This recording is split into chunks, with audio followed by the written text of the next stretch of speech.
Hello, hello. You asked for it. We're finally talking about it.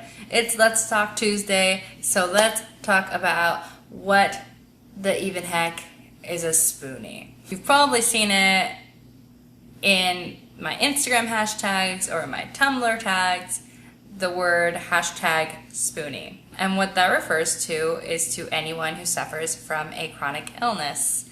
And it came from a conversation where the spoon theory was developed by Christine Miserandino, I believe is the pronunciation. I hope I was right. Where basically the spoon became a metaphor for the amount of energy things can take while in a body that is chronically ill. And it's going to be different for everybody. Like, for example, it can take 2 spoons to make your bed.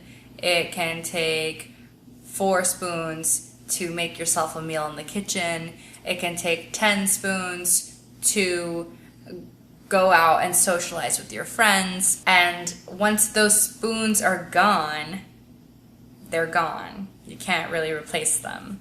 You're done for the day. So basically, being chronically ill, the metaphor is you are allotted a certain amount of spoons in a day, and you kind of have to gauge how many spoons you use per task and have to learn what tasks you just are not worth doing because you don't have enough spoons to deal with that task. Okay? And to be very honest, I don't personally identify with that metaphor. And that's okay, I think. As someone that's dealing with an undiagnosed chronic illness, I get it, but it doesn't really... What's that word? It doesn't really strike a chord with me. However, because the term spoonie has become so popular among the chronically ill community online, it's been used as a way to find one another. And when we find one another and create these wonderful communities online, because the internet is such a beautiful, accessible social space. Not a lot of public spaces in real life are accessible to people who are chronically ill or people with different disabilities. So the internet is such a wonderful social space that's accessible for all of us. And we can communicate with one another, we can vent to one another, we share memes about being chronically ill with one another, and it's a beautiful thing because it's just, it makes something that can be so isolating not so isolating. It gives us a strength of community, a strength of solidarity, and that's really great. Instead of using spoons, I personally like to describe it as a gas tank. That I have a gas tank that only has a certain amount of gas, and I have no way of knowing how much gas I have left. So I do have to be very careful with how I spend that gas in my tank. And when it's out, and I'm done. But I don't really have a great gauge as to when I'm going to run out of that gas. So that sucks. Also, as a metaphor for my chronic pain, I like the idea of a traffic light. And it is a bit more complex than a traffic light. It is a bit more complex than red light, yellow light, green light. But here's how I see it.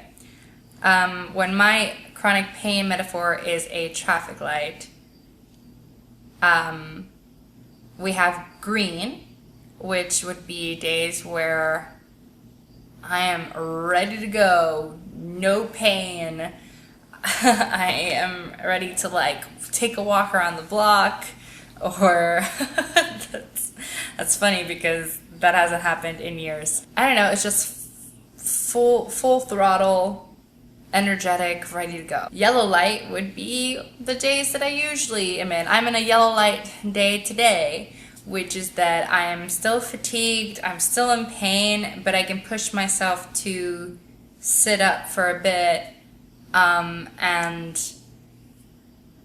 do some stuff. And honestly, it won't be a whole day, right? Sometimes I'll have like a yellow light morning, red light afternoon, yellow light evening. Like the lights will change throughout the day. And what red light would mean is days where my pain levels are like from a 7 to a 10. I could be paralyzed in pain in my bed, unable to move, literally unable to move because I'm in so much pain. The longest that has ever lasted was 10 days in a row, where I kid you not, it was gross. I couldn't shower, I couldn't sit up to eat, I couldn't do anything. I just laid still, completely still, for like 10 days in a row. That sucked. But I like those. I like these traffic metaphors that I got going on. I like the gas in the gas tank of a car, and I like my traffic light metaphor. I relate to them a little more than I do with spoons. But spoons and spoonies is still a wonderful, wonderful thing that just took off and has created an immense amount of community online among the chronically ill community, and I am so grateful for it, and it's really great. Also, footnote, please don't start using spoons as a general metaphor slang for energy, because it's specifically for the chronically ill. And I can make a whole nother video about the appropriation of language for sick people and disabled people. And I'll be really brief and state, it's not good that as a society, people have started using, I get really bipolar, to describe being emotional, or that's really bothering my OCD when you don't really have obsessive compulsive disorder. Using things that belong to the sick diminishes what these words mean.